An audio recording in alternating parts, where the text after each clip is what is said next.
하나님께서 우리와 함께 하십니다. 우리가 지금까지 로마서 5장을 함께 나누었습니다. 로마서 5장에서 우리가 특별히 대표성의 원리를 살펴보았고, 특별히 지난주에는 죄가 더한 곳에 은혜가 더욱 넘쳤더라는 말씀으로 로마서 5장을 마쳤습니다. 기억하셔야 합니다. 대표성의 원리. 아담이 우리 모두의 죄의 대표가 되었다면 예수님께서는 우리 모두의 의의 대표가 되셨습니다. 그래서 그 예수를 믿으면 우리가 죄인이 아닌 하나님의 거룩한 자녀로서 의인으로서 하나님의 열어놓으신 보배로운 산길을 향하여 나가며 영생을 얻는 것이라 했습니다. 이것을 논리적으로 표현을 해야 이 로마에 있는 성도들이 또 로마에 있는 수많은 믿지 않는 자들이 예수에 대하여서 체계적으로 이해할 수 있기 때문에 사도 바울은 이렇게 논리정연하게 구원이라는 주제를 가지고 하나의 정확한 논문을 써내가듯이 이 로마서를 기록하는 겁니다. 그리고 이제 우리는 로마서 6장 1절부터 또 맞이합니다. 그런데 로마서 6장 1절에 소위 바로 지난주에 나누었던 로마서 5장 20절의 말씀을 끄집어내서 이렇게 도전을 합니다. 그런즉 우리가 무슨 말을 하리요? 은혜를 더하게 하려고 죄에 거하겠느냐? 왜냐하면 말입니다. 여기 로마서 5장 20절에 죄가 더한 곳에 은혜가 더욱 넘쳤다라고 하니 은혜가 더욱 넘치는 삶을 살기 위해서는 그 앞에 죄가 더하여야 하는 전제가 계속해서 필요한 것이냐, 이것을 언급하고 있는 겁니다. 그러므로 우리가 은혜를 더 받으려면 계속해서 죄를 져야 하느냐, 이렇게 말도 안 되는 소리를 궤변을 통하여서 물고 늘어지는 말장이들이 있잖아요. 세상엔 참 말 잘하는 사람들이 많습니다. 말들 기가 막히게 해요. 근데 문제는 생명이 없다라는 거죠. 예. 우리가 항상 그런 이야기를 하잖아요. 좋은 이야기, 바른 이야기 이런 것만 전하는 뉴스를 들어도 그 뉴스를 들어서 내 영혼이 조금이라도 이런 변화가 있을 수 있고 소망이 있을 수 있고 또는 이 좌절에서 오히려 이 생명으로 나아가는 복된 소식을 전해드릴 수 있느냐? 그렇지 않잖아요. 바른 말은 하는 것 같은데 옳은 소리는 하는 것 같은데 내 생명하고는 아무런 상관이 없는 거죠. 여러분, 갈멜산 꼭대기에서 소위 엘리야가 그 바알과 아세라를 섬기는 850명의 거짓 사제들과 영적인 맞짱을 뜹니다. 그 맞짱을 물론 성경에는 맞짱이라는 표현을 쓰지 않았지만 컨테스트라는 영어 단어를 썼어요. 우리 한번 겨루어보자라는 것이었죠. 너네 850명이 주구장창 말하고 있는 그 바알과 아세라에 대하여서 나는 내가 말하는 하나님에 대하여서 과연 어떤 하나님이 참 하나님인지를 우리 한번 컨테스트 해보자, 겨루어보자, 맞짱 떠보자라는 거예요. 그랬더니 850명이나 되는 바알과 아세라를 숨기는 이 거짓 사제들이 온갖 요란한 소리를 다 동원하고 요란한 소리 말뿐만 아니라 자신의 몸에 상처를 내고 피를 흘리면서 광란의 춤을 추면서 온갖 회개하고 개개한 행동을 다 동원하지만 아무 일도 일어나지 않습니다. 그게 중요한 거예요. 아무 일도 일어나지 않다. 그랬더니 엘리야가 그 상황에서 뭐라 합니까? 야, 좀 더 소리를 질러봐야지. 좀 더 말을 많이 해봐야지. 너네가 믿는 바알이, 너네가 믿는 아사라가 혹시 낮잠을 자고 있는 것은 아니겠냐? 큰 소리를 불러서 깨워봐야지 라고 조롱을 합니다. 누가 누구를 조롱합니까? 단 한 명인 엘리야가 850명의 외쳐내는 자들을 조롱하고 있는 거예요. 아무런 일도 일어나지 않습니다. 그러기를 저녁 시간이 다 돼가는 거예요. 하루 종일 그랬음에도 아무런 일이 없는 겁니다.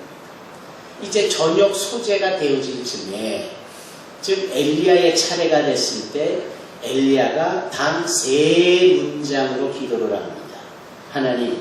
하나님이 나의 하나님이 되심과 내가 하나님의 종이 됨과 이 모든 일이 하나님이 이루셨음을 만인이 알게 하옵소서 라고 기도를 3문장으로 딱 합니다.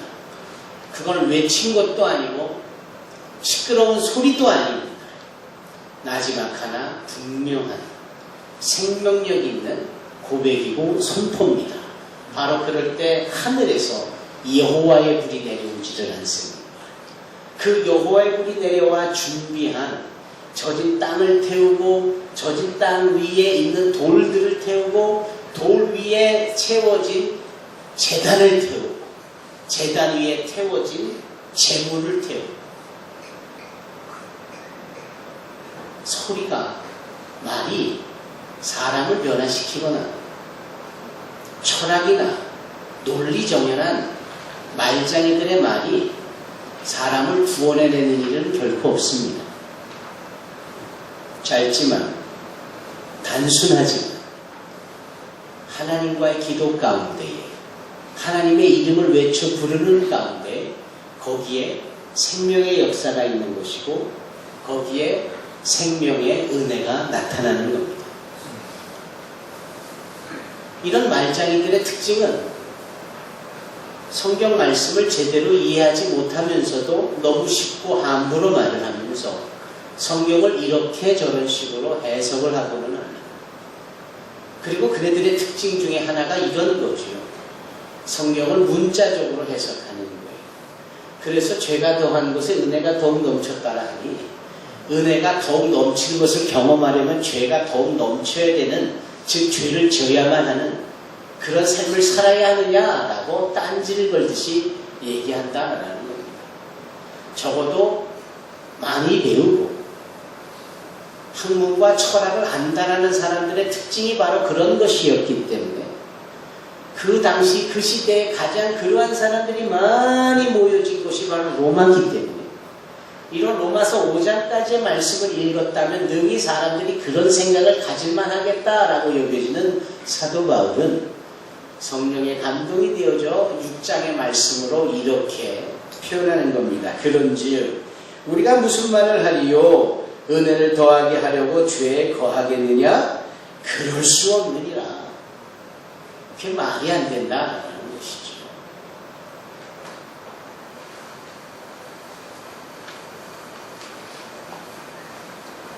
어린 동생을 보면 그 이제 막 자란 그 오빠가 될 수 있고 누나가 될 수 있고 그 부모의 사랑을 독차지하던 아이가 느닷없이 동생이 생기고 부모의 관심이 온갖 동생에 다 들어가니까 이 관심 받고 싶어서 막 거친 행동을 하고는 하죠. 이미 소변을 다 가린 나이가 됐는데도 괜히 옷도 벗지 않고 서서 소변을 본다거나 그게 다 관심 받고자 하는 겁니다. 그렇죠. 그러면 관심을 주고 어이구 네가 우리의 관심이 필요했구냐 라고 이렇게 따뜻하게 관심을 받기는커녕 아니 다 큰 애가 왜 하면서 오히려 두들겨 맞지요.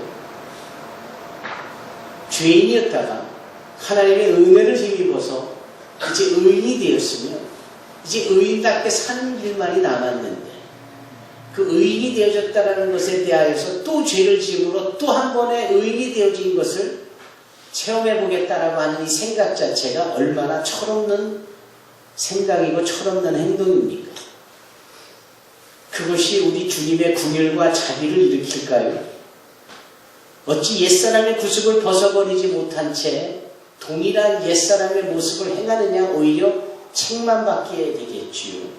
그래서 사도 바울이 여기 말하는 겁니다. 그럴 수가 없느니라 하며 죄에 대하여 죽은 우리가 어찌 그 가운데 더 살리요? 라고 단호하게 말합니다. 죄에 대해서 죽었는데 어찌 죄 속에서 다시 살려고 발버둥을 치느냐? 라는 거예요. 아니 기껏 죄인의 자리에 있던 자가 의인의 자리로 옮겨져 왔으면 이제 의인으로서 의인답게 사는 것이 가장 타당하건만 여전히 죄인으로 살던 그 모습을 계속 추구한다라는 것이 말이 되겠느냐라는 겁니다. 몇 주 전 우리는 출애굽기의 내용을 통하여서 이런 말씀을 나눠본 적이 있습니다. 하나님께서 왜 모세로 하여금 나누어진 그 바다를 다시 합치게 하셨는가? 그것은 말 그대로 마무리를 하기 위함이었기도 했고, 따라오는 애국 군사들을 수장시키려는 의도와 목적이 있기도 했겠지만, 걸핏하면 돌아가겠다라고 아각될 만한 이 이스라엘 사람들이 돌아갈 길이 없음을 그 앞에서 확연하게 보여주시기 위하여 그 나누어져 길이 되어졌던 바다의 길을, 그 바다 물을 다시 합치게 함으로 돌아갈 길이 없게 하는데 그 목적이 있다라고 했습니다. 우리는 그 가나안 땅으로 가게 되어질 이스라엘 백성들이 걸핏하면 애국을 그리워하고 애국을 돌아가려고 했던 그 모습과 같이 걸핏하면 옛사람의 모습으로 본능적으로 돌아가려고 하는 부분들이 있습니다.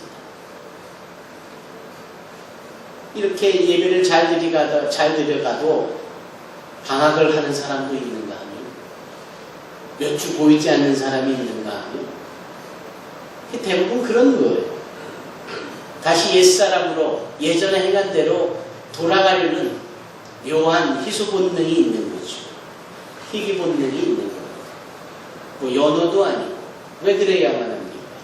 왜 옛사람, 옛 죄인의 모습을 그리워하고 그렇게 하여야 하는지. 여기 사도 바울은 그럴 수 없다라고 말하며, 죄에 대해서 죽은 우리가 어찌 그 죄 속에서 더 살 수 있겠느냐라고 말씀하고 있습니다. 그러면서 그는 3절에 이렇게 말씀합니다.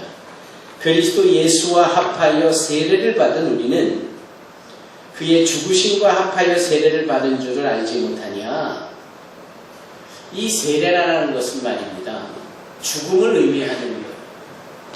세례라는 것은 나의 옛사람은 죽은 것이고 다시 새 사람으로 살아났다라는 것을 이 세례라는 예식을 통하여서 스스로 경험하고 그걸 흔적으로 두는 데 목적이 있습니다. 우리가 예수를 믿고 또 교육을 받고 때가 되면은 세례 학습도 받고 해서 세례를 받습니다. 세례를 다른 말로 말하면 침례입니다.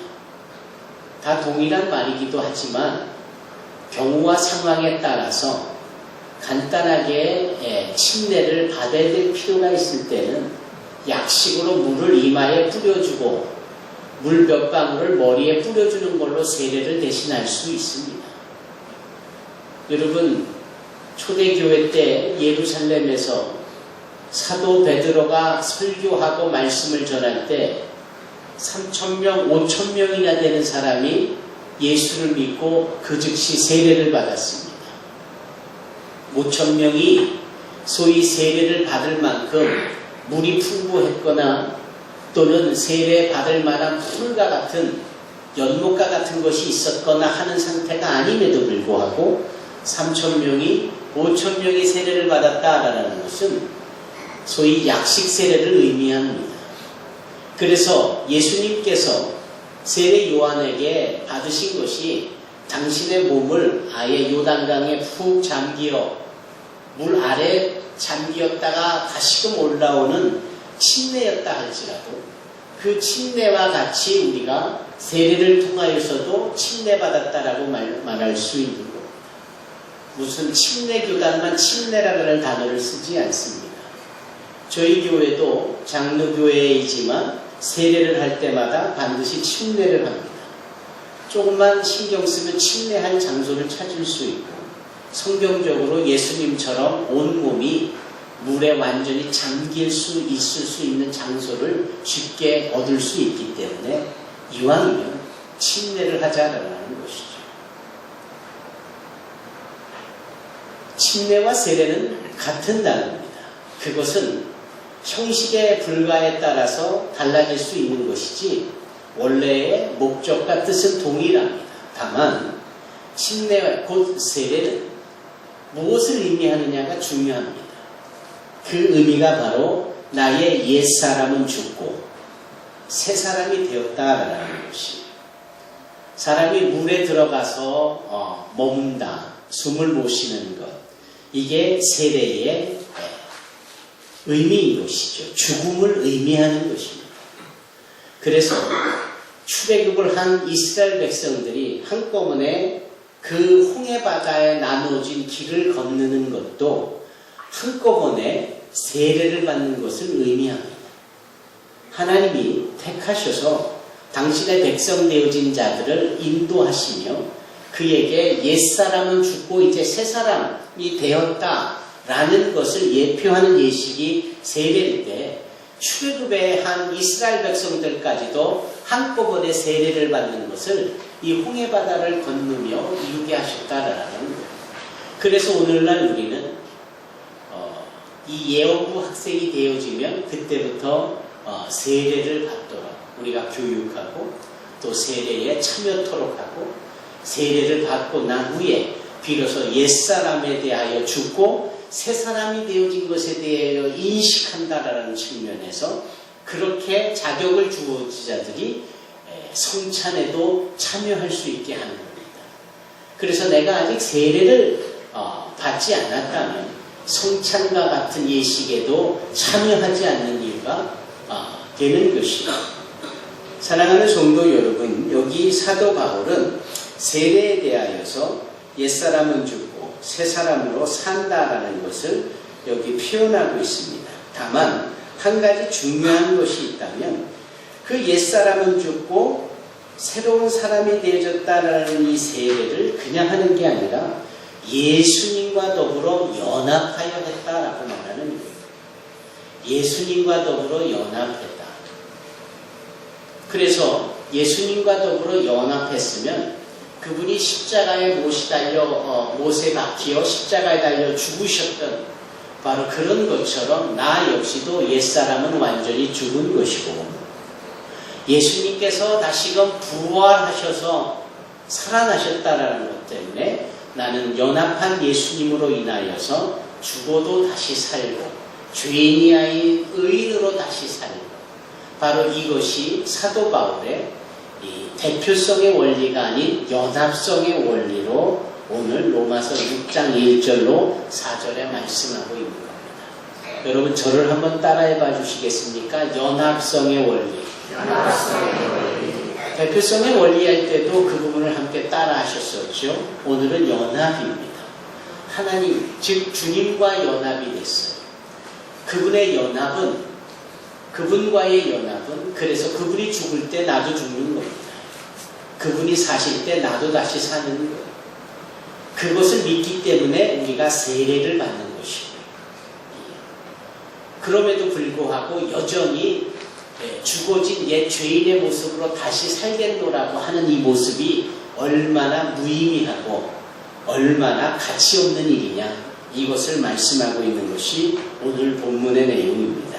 특별히 본문 6장 4절에 이렇게 말씀하지요. 그러므로 우리가 그의 죽으심과 합하여 세례를 받음으로 그와 함께 장사되었나니 이 부분이 참 중요하다고 저는 개인적으로 생각합니다. 장사되었다. 왜 죽었다고 하면서 죽지 않은 사람들이 너무 많은 거예요. 예? 말만 죽었고 여전히 자아가 살아서 펄펄 뛰고 있어요. 나는 죽었다. I die daily. 나는 날마다 죽노라. 사도 바울은 심지어 그런 고백까지 하고 우리도 그것을 본받아 나는 죽었고 옛사람은 온데간데 없고 다 내려놨고 나를 부인했고 그런데도 돌아서서 보면 여전히 살아서 기리기리 펄쩍펄쩍 뛰고 있는 모습을 볼 때 그게 죽은 걸까? 죽은 척하는 걸까?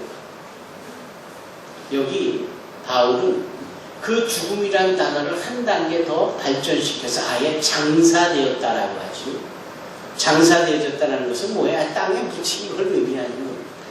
그렇지 않아요. 땅에 묻혀져 장사되어진 것. 완전한 죽음이죠. 적어도 우리의 세례를 통하여 주님과 연합하여 죽어진 이 죄인의 모습은 이렇게 장사되어져야 한다라는 거예요. 왜 땅에 박혀있고 묻혀있는 걸 끄집어내서 그 죄를 탐닉하고 그 죄를 다시금 추종하고 죄에 휘둘리며 죄인으로 살려고 하는지에 대한 안타까운 심경이 토로되어지기도 하는 것입니다.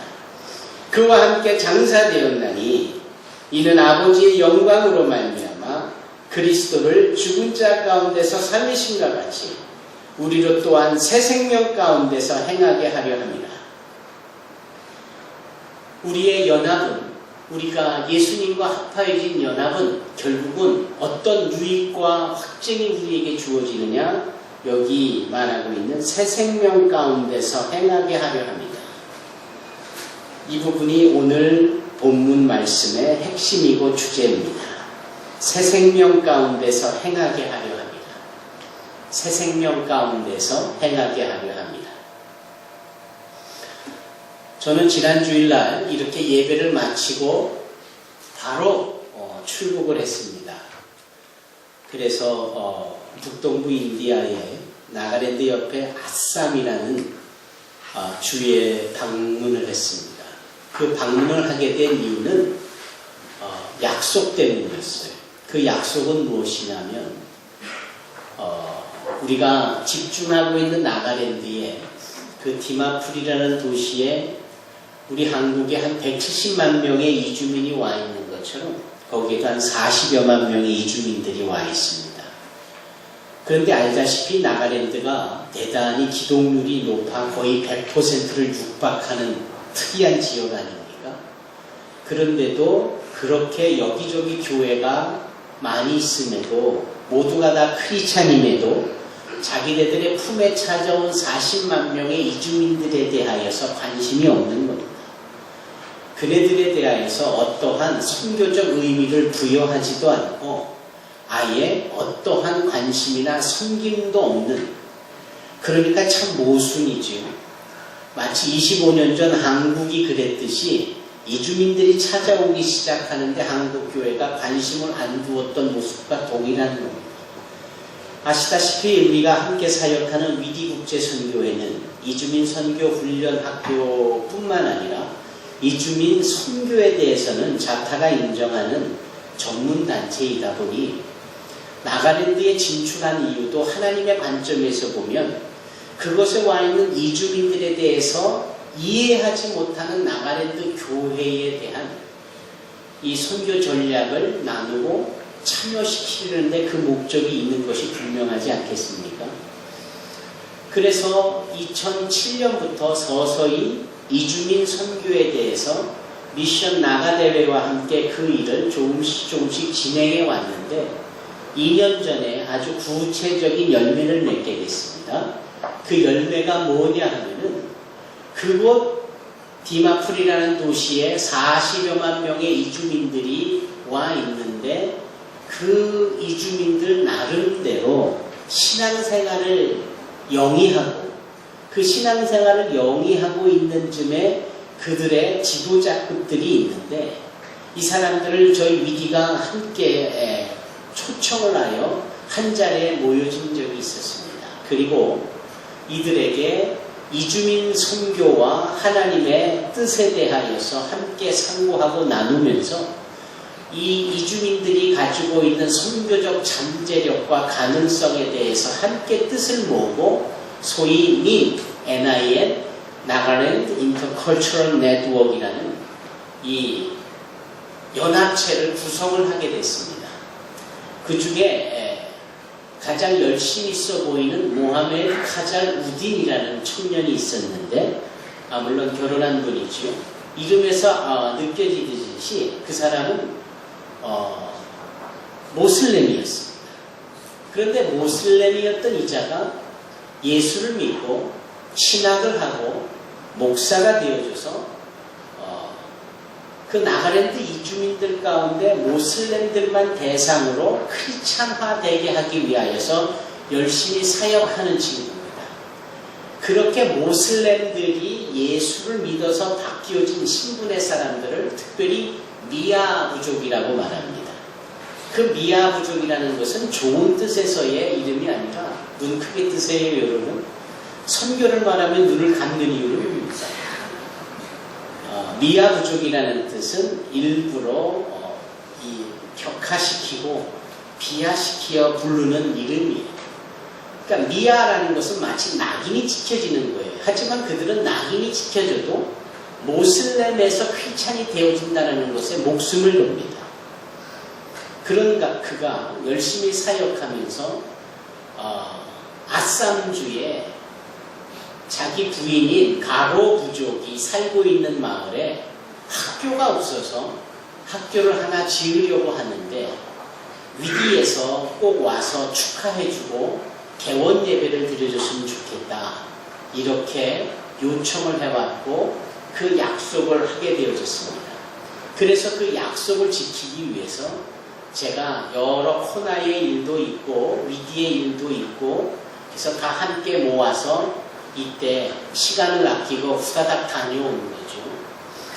그 아쌈에 도착을 했고 공항에서 한 1시간 정도를 달려가 가로 부족이 살고 있는 안굴이라는 마을에 도착을 했습니다. 공항에서 1시간이니까 그리 먼 지역이 아닙니다. 그런데 이 가로 부족은 어느 정도의 부족이냐면은 예를 들면 인도에 부족이 10,000개가 있다.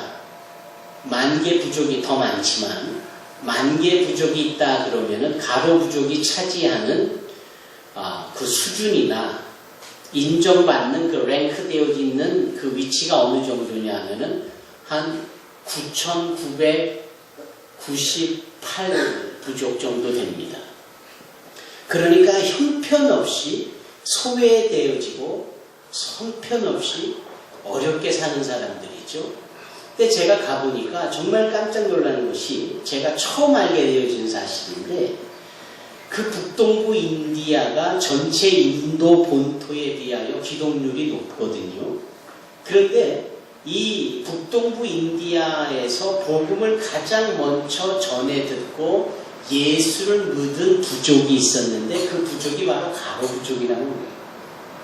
근데 이 가로 부족이 예수를 믿고 크리스찬이 되어진 부족인데 그래서 그랬는지 핍박을 받으며 사람 대접을 못 받으며 도로에서 한 시간 거리에 마을을 이루고 사는데도 아쌈주가 그 지역에 전기를 공급하지 않는 겁니다. 그러니 삶의 질이 어떻겠어요? 학교 하나 변변한 것 없이. 근데 처음으로 이제 학교가 세워지는 거예요. 그래서 저희가 그곳에 방문하여 말씀을 전하고 축복을 하는 겁니다. 그때 제가 이런 설교와 함께 축복을 했습니다. 그 설교 내용이 에베소서 5장 16절의 말씀을 근거했어요. 세월을 아끼라, 때가 악하니라 라는 설교와 함께 그네들에게 이런 말씀을 전했습니다. 저는 한국에서 왔습니다. 한국은 여러분들이 가장 성인으로 여기고 또 존경하는 인도의 최고의 사상가인 타고르가 The Land of the Morning Come, 고요한 아침의 나라라고 별명한 나라이기도 합니다. 제가 그곳에서 왔습니다. 그랬더니 그 식장에 모여서 다 이렇게 앉아서 말씀을 듣는 사람들 외에 저쪽 나무 밑에서 막 아무렇게나 둘러 앉아가지고 산만하게 있던 사람이 다 우르르 달려오는 겁니다. 아마 타고르라는 얘기 때문에 그랬던 것 같아요. 그래서 제가 타고르 얘기를 더 해야만 했습니다.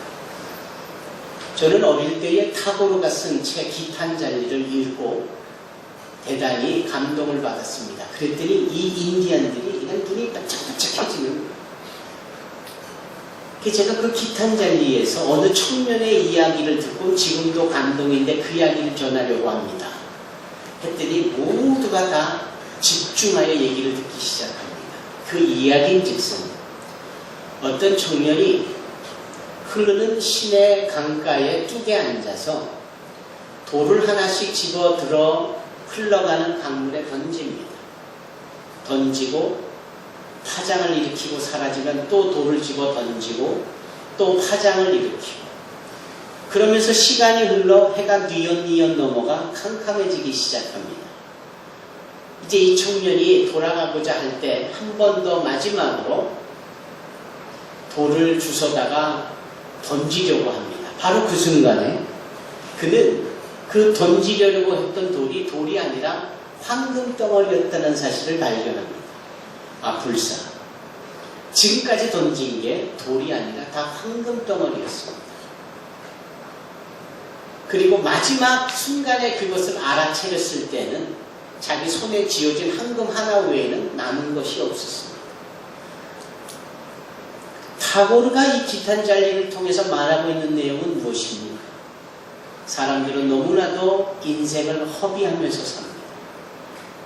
금보다 더 귀한 시간에 대한 중요성을 깨닫지 못하고 아무런 할일 없는 일에 그 시간을 허비하고 소비하고 사용해버리고, 그래서 시간의 소중함을 깨달아 제대로 시간을 활용하려고 할 때는 이미 남은 시간이 얼마 없는 인생의 황혼때가 되어지는 거예요. 그러니 이 학교에서 공부하는 여러분들이요, 공부하는 동안 세월을 아끼고 가장 소중하고 가치 있는 것을 건져 올려야 하지 않겠습니까? 성경은 바로 이와 같은 기탄잘리의 내용과 비슷한 말씀을 하는데, 그게 바로 에베소서 5장 16절의 말씀으로서 세월을 아끼라, 때가 악하니라고 말합니다. 여기서 때가 악하다라는 것은 악해서 악한 게 아니라 바쁘다는 것을 우회적으로 말하여 악하다라고 했습니다. 얼마나 바쁜지, 그것은 마치 시간이 화살같이 날아가고 시간이 이 물처럼 유수처럼 흘러가고 그렇잖아요. 새해가 시작된 곳이 어쭈게 같은데 벌써 18일입니다. 참 세월 빠르죠. 이만큼 때가 악한 거예요. 이럴 때일수록 세월을 아껴야 하는 거예요. 여러분, 세월을 아끼는 게 뭐냐고요? 아낀다라는 것은 놀랍게도 건져내는 것, 낚아올리는 것, 끄집어내는 것이에요. 그래서 그 넓은 저수지에 낚시꾼들이 모여서 낚싯대를 들이우고 있다가 물밖에 안 보이는 그곳에서 척척 물고기를 건져 올리는, 그게 바로 성경 에베소서에서 말하는 아낀다라는 뜻입니다. 헬라어로 말하면 엑사고라조라고 합니다. 엑사고라조. 그러니 여러분들이 이 학교에서 공부할 때 그렇게 가치 있고 의미 있는 것들을 학업을 통해서 건져 올리고 낚아 올리고 그래야 된다라고 제가 설교를 하는 거예요. 어쩌면 그 설교는 그 학교의 그 학생들뿐만 아니라 지금 이 자리에 모여있는 우리에게도 동일하게 요구되어지고 적용될 수 있는 부분입니다. 왜냐하면 그냥 하루 늦잠 자고 아침인지 점심인지 아점 한번 먹고 뭐 바깥에 한번 돌고 와서 텔레비전 몇 번 보면 하루가 후딱 가잖아요. 그렇게 하루 24시간을 할 일 없이 아무렇게나 쓰면서 무슨 가치 있는, 무슨 의미 있는 것을 우리 인생 속에서 건져 올리겠어요. 그런 점에서 제대로 낚아 올린다라는 세월을 아끼라라는 뜻은 그들에게나 우리에게나 동일한 내용이라고 생각합니다. 여러분, 우리가 제대로 된 엑사고라조를 해나갈 수 있는 저와 여러분이 되기를 바랍니다. 제가 이런 설교를 마쳤고 현지에서 예배 후에 식사를 하는데 어떤 분이 저에게 오는 거예요. 저는 그분을 처음 봅니다. 인도 분이죠. 그런데 그분이 자기를 이렇게 소개하는 거예요. 문 목사님이 내가 그토록 존경하는 타고르의 영향을 받은 사람으로 설교한 거에 아주 감동을 받았고, 자신은 타고르를 늘 존경하면서 공부를 해서 오늘날까지 살아왔던 사람이라, 그러면서 자신이야말로 그 인생에서 가치 있는 것을 건져 올리면서 여기까지 왔노라. 그러면서 자기의 직업을 저한테 말씀해 주는데, 그 직업이 뭐냐면 인도에서 가장 큰 도시는 뭄바이입니다. 두 번째 큰 도시는 캘커다입니다. 세 번째가 델리예요. 델리가 수도임에도 세 번째 크기고, 캘커다는 두 번째 크기지만 영국이 지배할 때는 가장 큰 도시였어요. 그 캘커다가 웨스트 벵갈이라는 주의 주도입니다. 그러니까 웨스트 벵갈에도 소위 주 수상이 있고 주 캐비넷이 다 존재하죠. 그리고 그 웨스트 벵갈의 고등법원에 있는데 본인이 이 고등법원의 수석 변호사라는 거예요. 그리고 웨스트 벵갈주 수상의 법률 자문, 수석 법률 자문이라는 거예요. 그래서 자기의 그 신분은 인도 내에서는 웬만한 수상급들 다음으로 인정받는 최고의 가치 있는 신분이라는 거예요. 그리고 자기는 그러한 것들이 정말 가치 있는, 의미 있는 직업이라는 사실을 누리며 살아왔다는 거예요. 그런데 어느 날 성경을 보다가 예수님을 만나요. 성경을 한번 보니까 대단히 흥미로워지기 시작하고 성경을 집중해서 정독을 해보니까 인간들이 말하는 철학이나 사상 따위는 감히 비교할 수 없는 절대적인 생명과 지혜와 진리가 있다는 사실이 보여지더래요. 그래서 또 읽고 또 읽으면서 예수를 믿은 거예요. 그래서 내가 당신은 꼭 이 영국의 C.S. 루이스 같은 분이군요. 제가 그런 말을 했어요. C.S. 루이스가 자기는 예수님이라는 사람은 있을 수 없다라고 단언을 하고 그거를 자신이 증명해 보이려고 성경을 연구하다가 본인이 예수를 믿게 된 분이 C.S. 루이거든요. 그 C.S. 루이스가 우리 어린이들이 잘 아는 나니아 연대기 같은 영화도 만들고 그러잖아요. C.S. 루이스는 최고의 신학자죠. 그런데 이분이 그렇게 예수를 만나고 보니까 자신의 최고의 변호사요 법률 자문이라는 이 신분이 별로 그렇게 중요하지 않다라고 여겨지더래요. 그리고 그것을 사임을 해버린 겁니다. 사임을 해버리고는 자기가 이제는 예수를 믿는 사람으로서 예수를 전하는 입장에 서게 됐다라는 거예요. 그런데 놀라운 건 그가 변호사로 있으면서 성경을 읽을 때 그가 어느 종교인이었느냐면 그 역시 모슬렘이었거든요. 그러니까 모슬렘이었다가 크리스찬이 되고 크리스찬에서도 리더가 돼서 말씀을 전하기 시작을 했고 자기가 보니까 저 북동부 인디아 아쌈에 모슬렘의 미아들이 너무 많은데 그 사람들을 내가 찾아가서 복음을 전하고 저들로 하여금 예수를 믿게 해야 되겠다는 생각이 너무 끌어올라 자기가 그곳에 왔다가 우연찮게 학교가 세워진다는 말을 듣고 거기에 와서 함께 예배를 드리게 됐다라는 거예요. 그래서 그분 이야기를 듣는데 제가 감복을 했습니다. 참 대단한 분이구나. 대단한 분이구나. 그래서 그렇게 가치 있는 삶을 살고 있는 즈음에 어떠한 기쁨을 누리고 있으며 그렇게 모든 것을 뒤로 한 채 이렇게 험난한 삶에 있어서 무엇이 가장 큰 핵심적인 원동력이 됐나요? 라고 말할 때 그가 이와 같은 이야기를 하는 겁니다.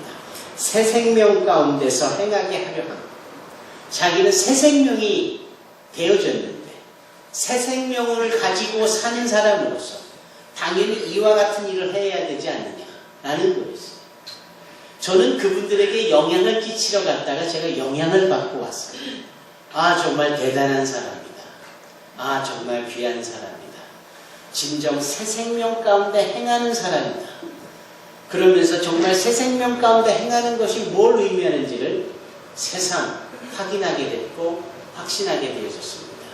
여러분 오늘 우리는 이 연합의 원리에 대하여서 로마서 6장에 말하고 있는 옛사람에 대해서는 완전히 죽고 이제 새 사람이 되어졌으니 새 생명 가운데 행하게 하려는 이것이 목적으로 우리를 살려내신 그 주님의 은혜 가운데 거하는 자들 그렇게 살아야 되지 않을까요?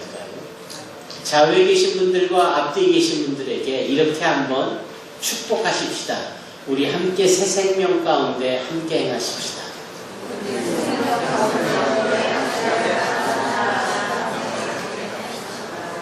기도하겠습니다.